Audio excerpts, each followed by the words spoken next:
Welcome back, everybody, to the 24th episode of the Doc Talk podcast, proudly produced in partnership with the Ottawa Rowing Club. I'm your host, Zach Lewis, and I started this podcast with the goal of fostering the community that surrounds our sport of rowing. I hope to do so through a variety of concise and insightful conversations with individuals from all over the rowing world. Rowers, coaches, and practitioners of the sport, both past and present, will share their knowledge and stories with the goal of educating, inspiring, and motivating our listeners. Today's guest is one of the most analytical minds in the Canadian rowing landscape.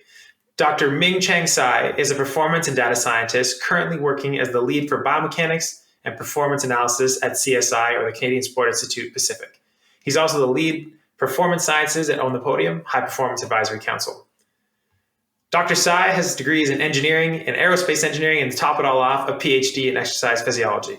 As a former elite athlete himself, who is passionate about high-performance sports, he finds it extremely exciting to be involved with the national team athletes again and using his incredible skill set to contribute to Canadian athletes' success on the international stage.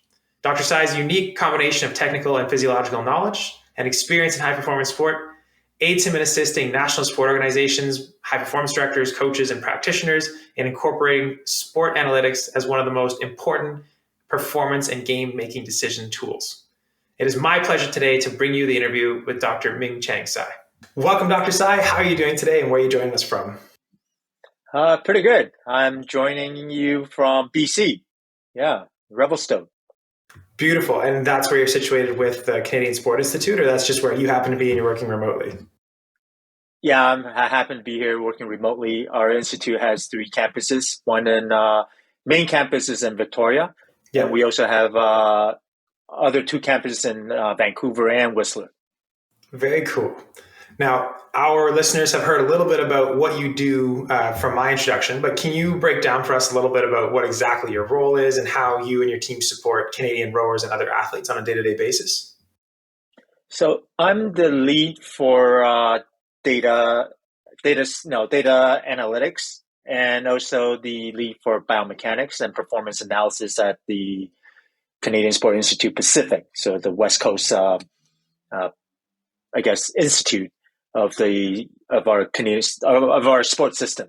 There are 5 institutes now. There's the Montreal, Toronto, Calgary, and then Atlantic.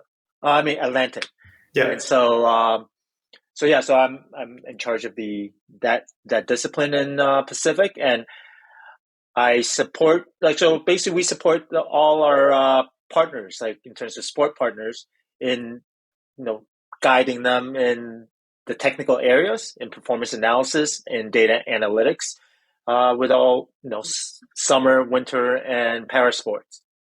Yeah, now, rowing obviously is part of the summer sport, that one of our partners that we work with. Absolutely. Now, with CSI Pacific, I imagine that probably offers the broadest range of sports, because you have a huge chunk of the winter sports that are in the mountains, and then obviously being on or near Vancouver Island, you've got a whole lot of the seasonal sports that are summertime. What are some of the differences in analytical data needs between sports? Does rowing or track cycling, I guess that's a bad example because they're probably not out there, but what about half-pipe snowboarding versus triathlon, which are all kind of West Coast-based sports? What are the needs difference between those? I think when you boil it down to it, all these different sports, they're interested in knowing, how to monitor some whatever progress, right? Like this training progress or wellness progress, and all these different progress. And so with each sport, this progress could be different. Yep. Right. So in let's say snowboard, and I work a lot with the slopestyle big air snowboard team. We're looking at, let's say, their technique, progress, how they're learning different tricks and so on. Also, we've done projects on looking at their training volume, intensity as well, like during the session, and that is going to be obviously that metrics is going to be different from, let's say, rowing. Rowing also looks at the training session intensity, and they look at different things. Similar to triathlon, they have their way to quantify it, or cycling or running or every sport, right? They all they all look at, they're all interested in, let's say, this quantification of sessional intensity, but you're just using different metrics. But so that's from the, that's from the intensity training session intensity perspective. But in terms of analytics, it really depends on what the coach's coaching philosophy, interest, or big burning question is. That's where we come in and trying to help provide guidance. And if you want to answer this kind of question, then we will need this kind of data in order to answer that question. And then that's really dependent on the project, sports to sport or project to project, right? So. Yeah. For sure. And most of the time when you're working with these coaches, I'm sure it's a very open conversation with the rest of the integrated supports team, but is it often you bringing ideas to coaches saying, hey, we can monitor this, I think we should track this? Or is it more often coaches saying, hey, I need X, Y, and Z, and you have to figure out how it's done? Are you usually like the front end or the back end of the solution? I generally do more of the front end, and almost thinking of it as a consulting, okay. to the coaches or to the high performance directors. And so because of being in analytics, I'm working across all disciplines, like S&C, nutrition, mental performance, physiology. And so I get exposed to quite a bit of these different areas. So that makes me, in a way unique in that position to be able to help, because I see so many different disciplines. So I can, in a way, advise like these, the different gaps that they may have and what is the most immediate, gap that they should be addressing. Because if you have a lot of times, like talking to like specific discipline leads, for example, then what they can do generally is advocate for their own discipline, right? And everybody obviously advocate for their own discipline, and so because that's what they know best.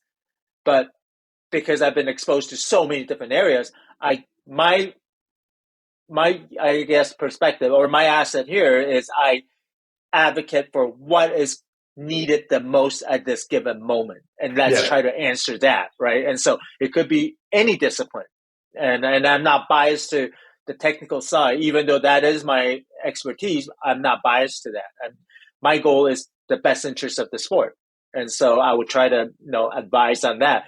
So in general, like if we yearly we have a big meeting before the season starts, and that's where we try to consult with the head coaches or the high performance director into trying to guide them into the short term and long term goals for the year, right? And so then we can either try to set up some experiment to try to help answer these questions, or if they have and some of the sport have pretty good knowledge of what direction they want to go to, then we can advise them in what are some of the technology we can use to try to move in that directions. And or sometimes we have we work with other sport and we develop some apps or some some workflows or some efficiencies.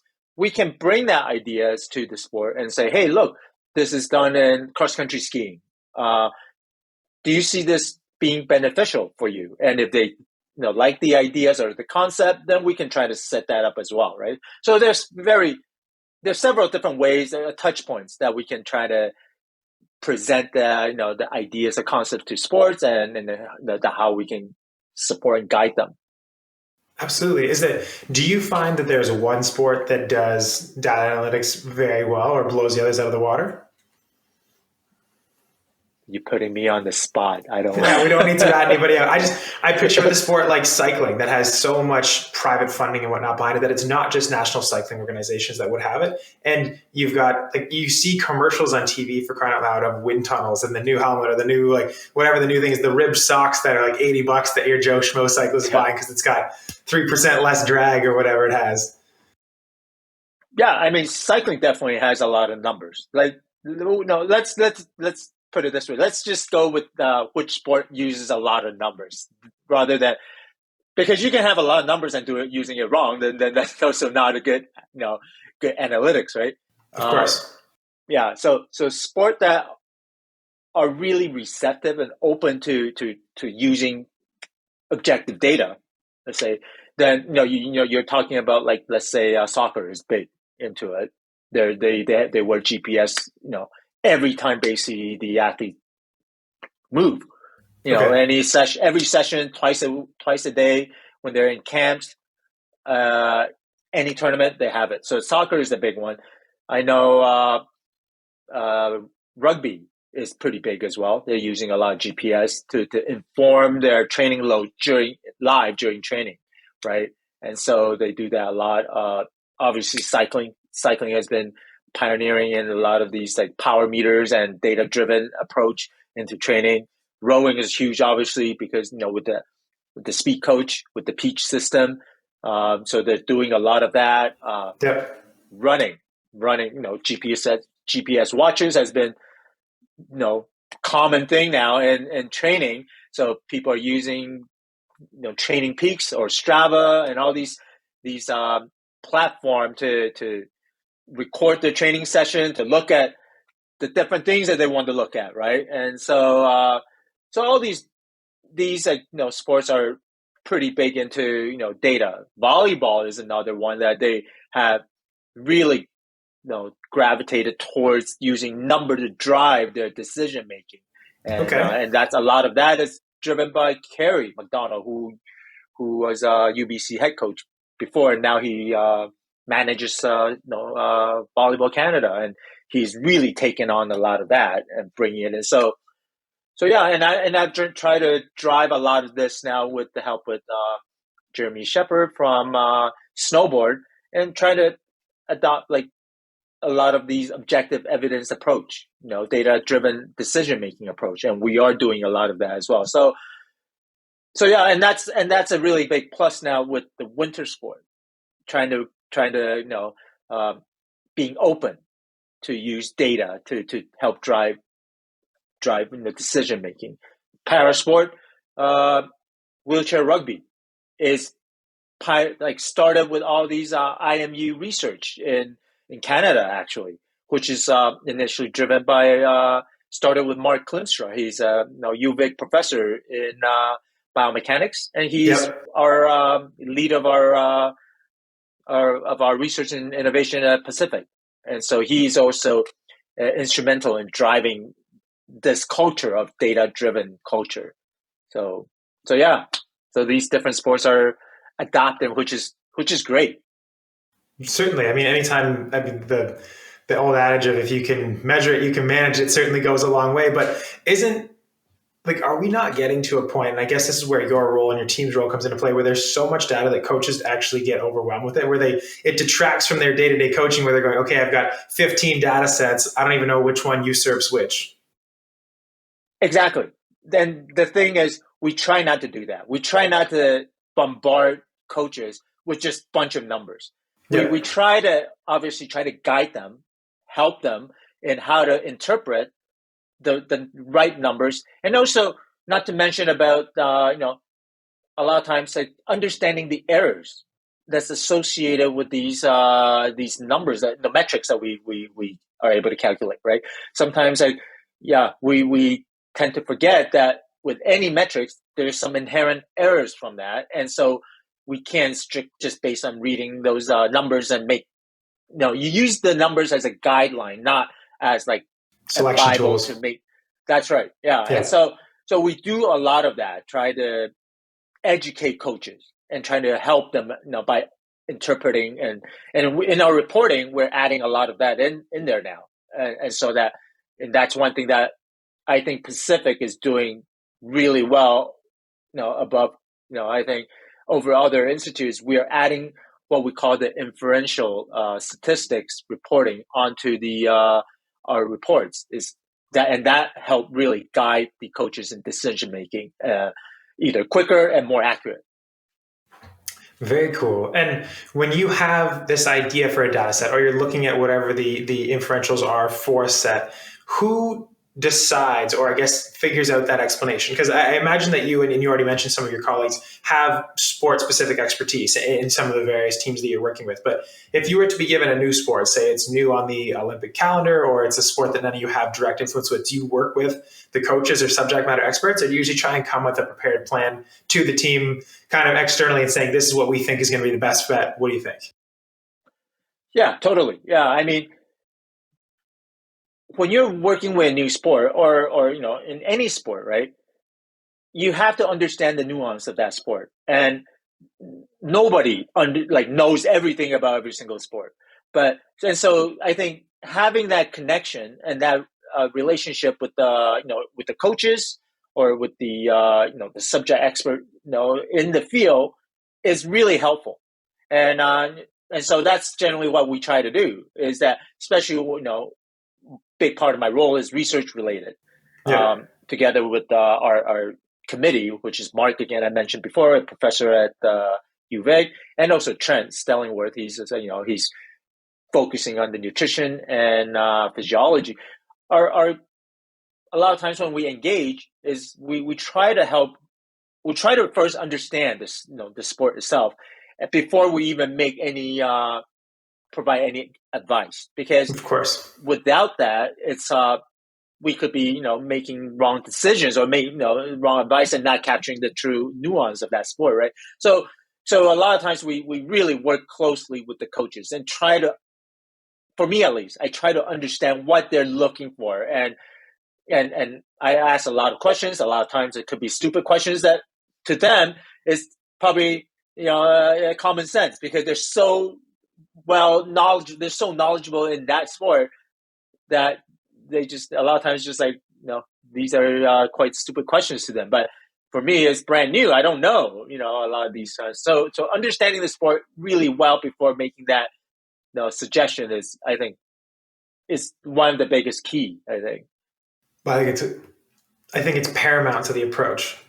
Yeah. How can you look for something if you don't even know what you're looking for? Totally. And that's why a lot of times I always advise my staff is, let's try not to jump into solutions immediately when you have a sport that comes to to us about whatever it is, right? The goal is trying to just step back and really help them dissect what it is that they need. Because coaches or whoever it is, everybody wants a lot of stuff. But all these wants can be further, dissected into the true need, like the pillar, the needs underneath. Yep. And if you address the need, that could easily address all these different wants, right? Certainly. And so that's where a lot of our approach is that. And a lot of times, with the younger practitioners, they tend to like to jump into solutions very, very quickly.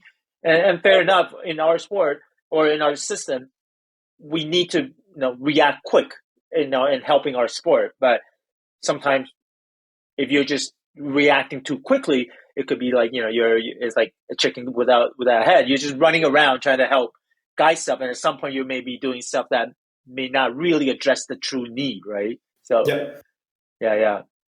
So it's a fine balance. It's a fine balance. Yeah. Cool. Well, I want to backtrack just a step here. Now, we got connected through a mutual contact, Pat, a couple of weeks ago.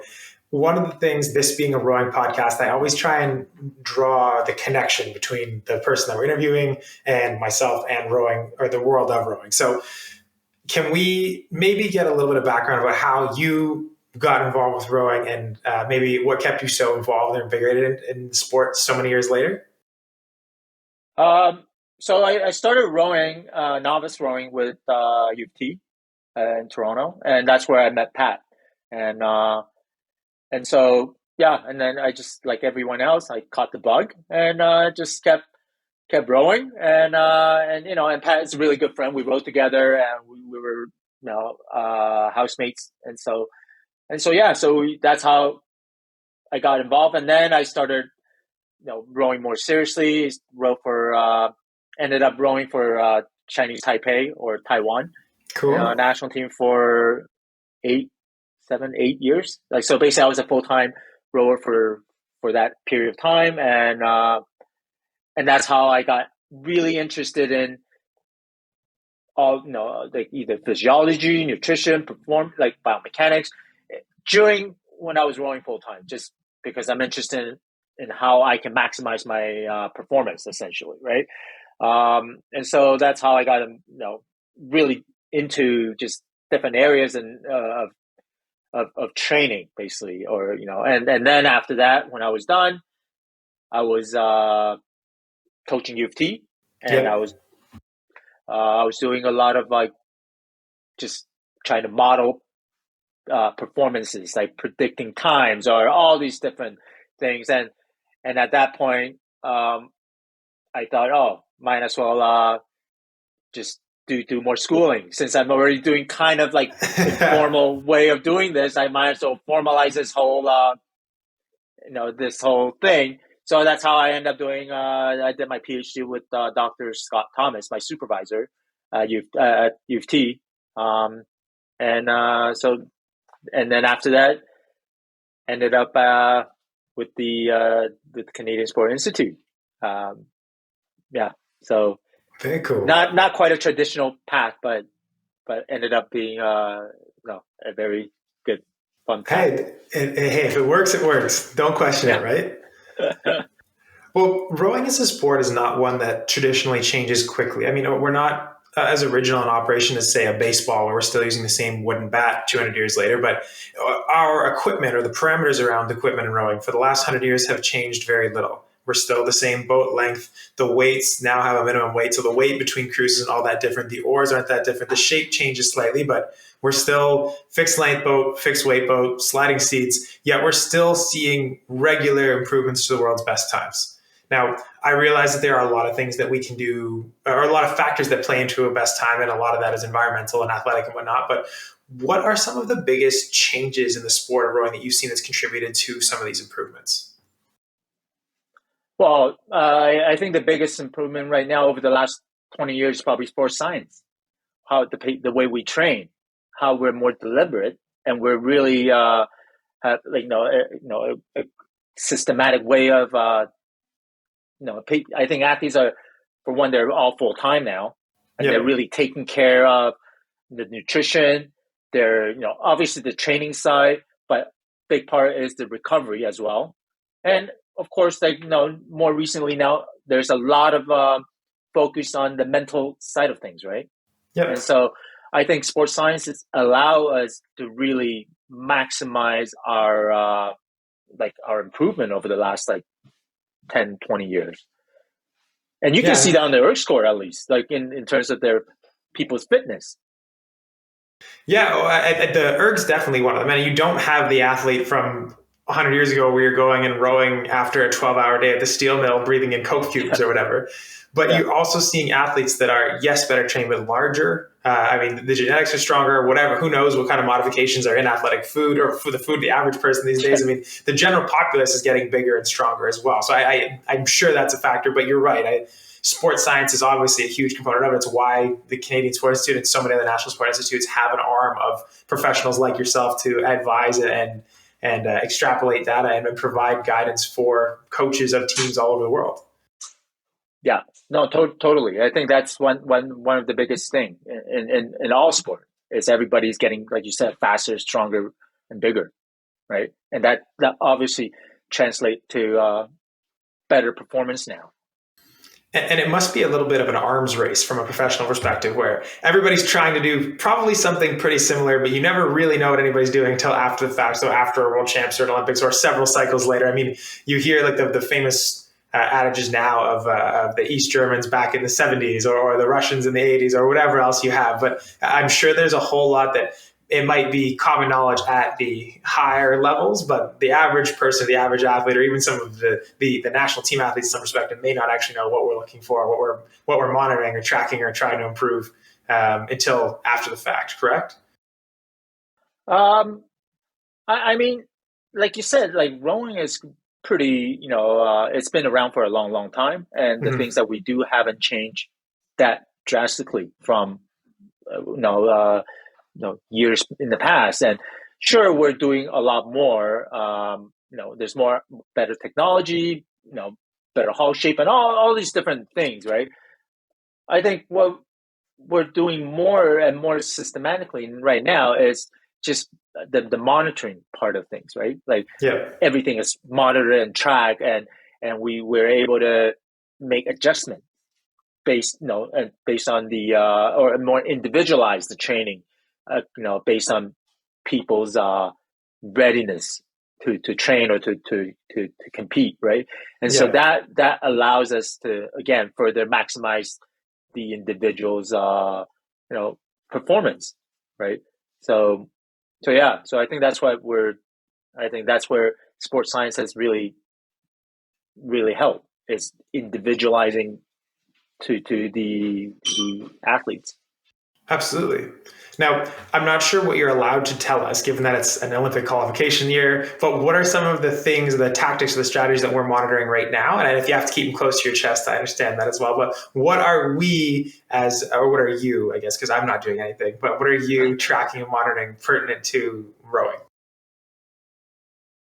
Well, I mean, we're not doing anything, more than what other people are doing. It's, again, I mentioned, like, a lot of it is everybody's looking at how the wellness. Yeah. Right? Every sport is looking at wellness. So, and that's generally looking at how they feel the morning of, based on, the past week or past, month of training. And there different ways that you can track that. A really popular metric is what's called the acute chronic work ratio, and people use that to track different how you're training. Your training load is reflecting of your volume, basically, right? But and so you can track your wellness, you can track your training load, and that's where coaches generally can make decisions on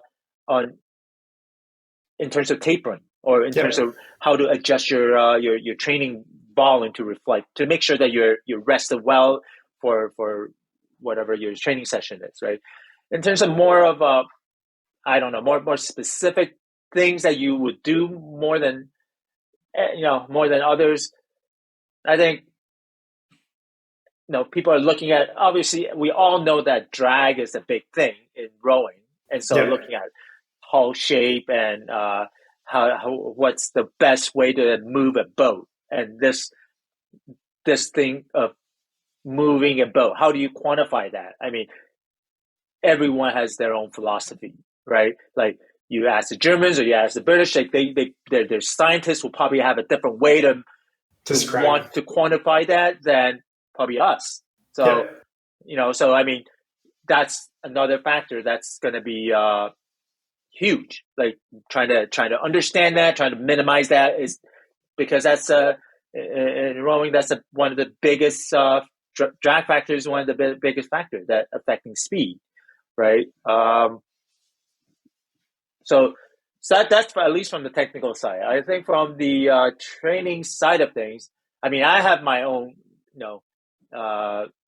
thinking about the training side of things that we can do, but that's just me personally. But in terms of the national team or in general, people again trying to just get fitter, and by either getting stronger, and see how you can use, like, gym work is huge, and how do you get from the gym work and translate that into rowing on water, right?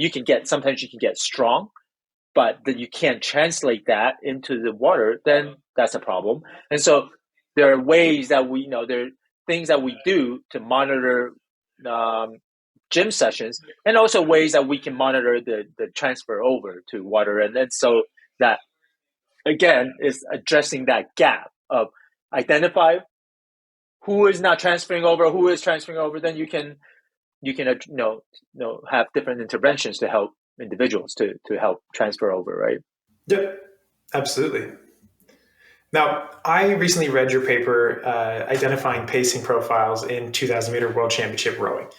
So when we're talking about boat speed, and this is something that I can share the link to in our show notes for listeners that want to check it out. But the paper looked at race profiles from all boats that participated in, I think, a decade of World Rowing Championships. It compared the profile of each race against the boat category itself, and then compared again whether that race was a heat or a final. One of the things that I found, I was fascinated by a correlation between the consistent even pacing in the 4s and the 8s. So the bigger boats saw a consistent pace from start through finish. Whether they were in a heat or a final, it didn't seem to change much. But when you looked at the small boats, the data suggested that in singles and pairs, the predominant strategy seemed to switch from a positive race profile where athletes got faster and faster and faster as the race went on in their heats to a bit of a U-shaped profile as they progressed to final. So having a really fast start and a really fast finish and a bit more of a level intermediate 1,000 meters or so. Can you give us a little bit of insight or perhaps dissect why that might happen and talk about the significance of that? Yeah, I think with a big boat, as we all know, it takes some time, to get it up to speed. Yeah. And to change speed in a big boat, like moving, going faster and slower and having this variable speed, it's a lot of energy cost to change to have this up and down variance in speed, and that's not recommended, right? Especially and especially when you're just you're talking about like trying to conserve your or maximum, be more energy efficient. You want to just be tapping along at that kind of especially with big boats, you want to just be tapping along at that speed, right? Essentially just like and that's why you don't have huge swings in the up and downs. But in singles or smaller boats, then that's different. Like anytime you either basically your stroke rate changes, that will really affect your your boat speed. In a big boat, one person's stroke rate, or the effort changes, ease off or or increase. That's one person out of an 8 or a 4. Yeah. But in a single or double, it basically it impacts you immediately as a single, or you're 50% of the boat.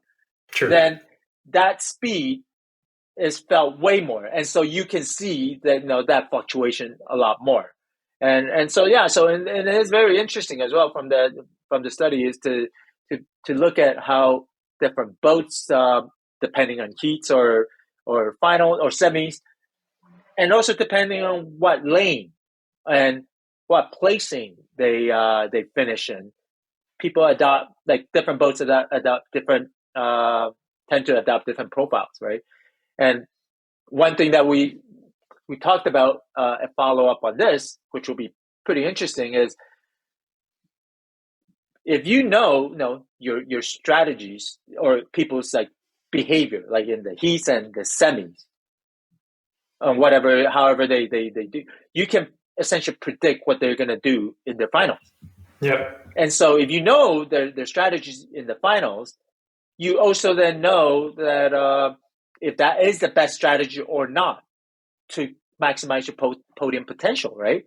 So you could, for one, you can change your race strategies to the one that will maximize your podium potential.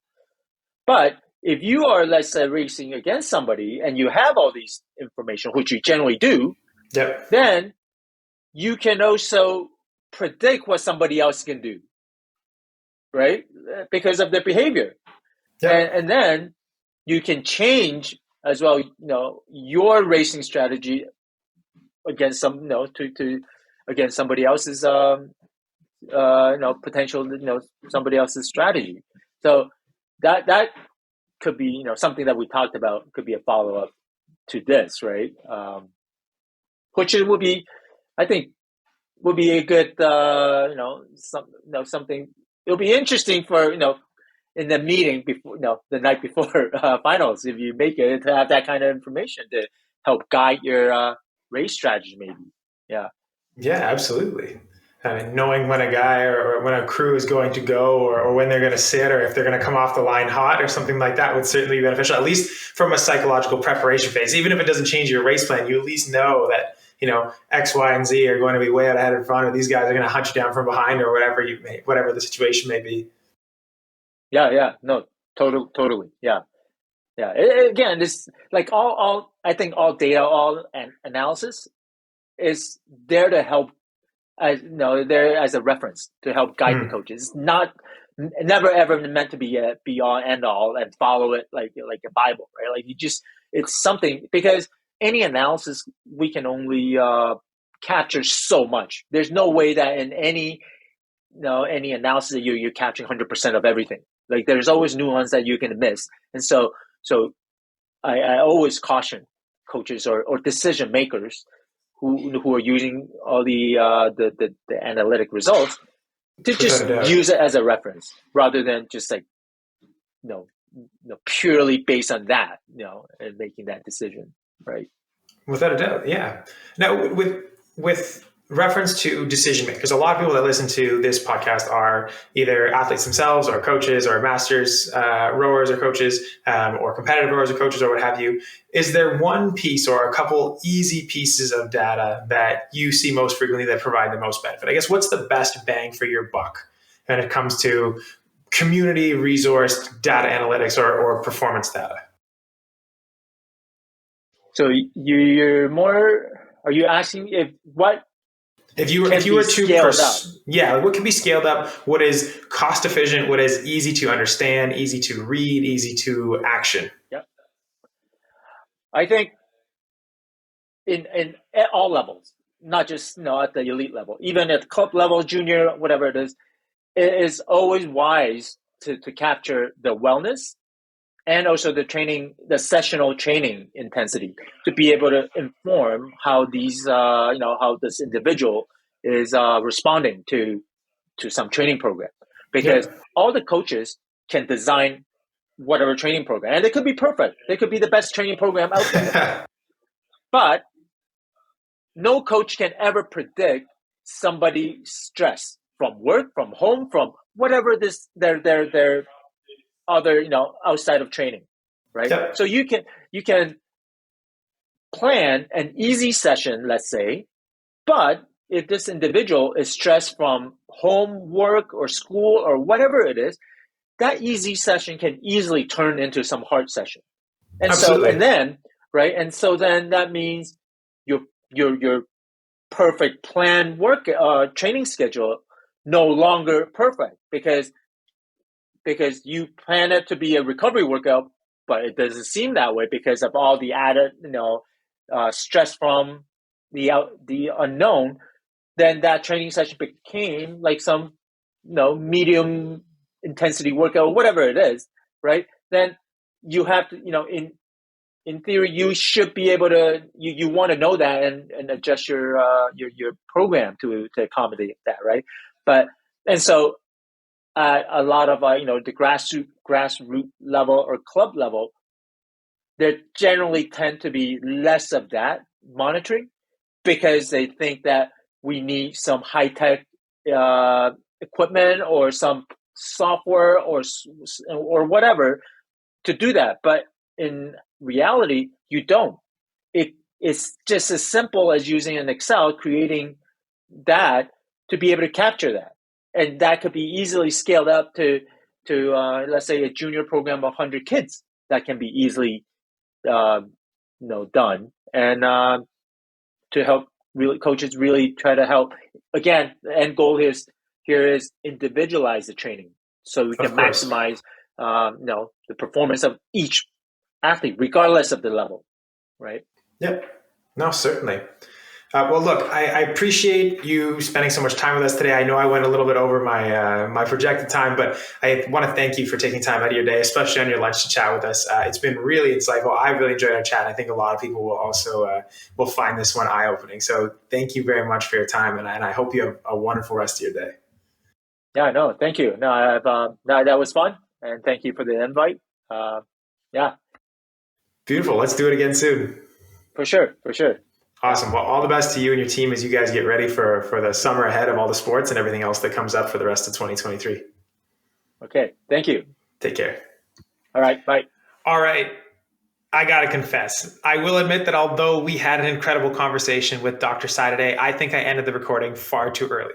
We were excited and engaged enough about various rowing-related topics that we spent another 30 minutes plus chatting before we finally had to go back to work.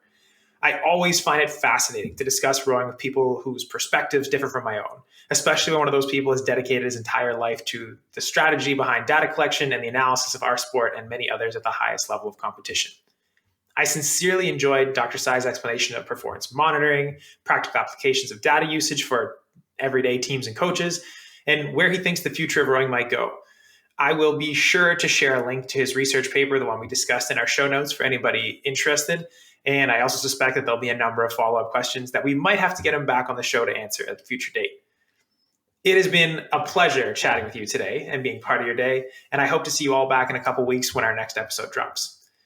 If you enjoyed this episode, I would ask that you please take a moment and share it with somebody in your circle who you think might enjoy it or could benefit from the topics discussed.